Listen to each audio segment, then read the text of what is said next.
Hey everybody, I hope you're having a great start to your week. Happy Monday. I want to say it's so hard being human.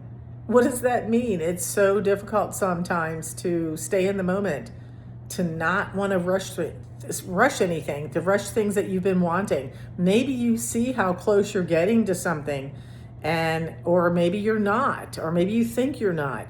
And so you try to force things to happen. That is not the way to get there easily. Sometimes those shortcuts end up taking us a lot longer. But it's so difficult sometimes when we've been wanting something for a long time and it feels like it's dragging.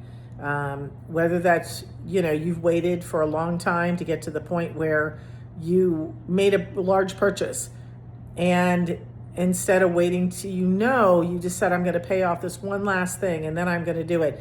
But you jump ahead and then something else, comes along that you didn't expect. There's always a reason why things are set up the way they are. Maybe you want to sell a house.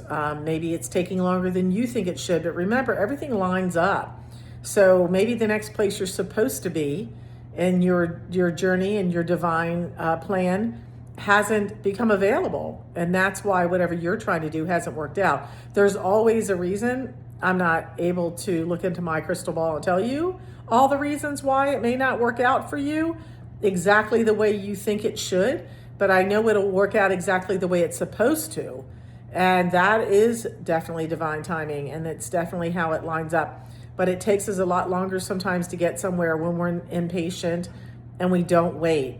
So make sure that you take your time, make sure that you don't force things. And the way you know is because it feels peaceful when you make a decision. It's not weighing on you. You're not overthinking it, or you're not in your head the whole time. When you stay present and you stay peaceful and you just take one step and one day at a time, that's when things start to become clearer. You can't be if you're not living in the moment and you're always in that place of feeling anxious because you want it to happen sooner than it is. I've been there, done that. So, you sometimes learn from those lessons and sometimes we repeat them. But when you repeat them, you definitely won't forget them. Have a fabulous rest of your day, and I'll talk to you again soon.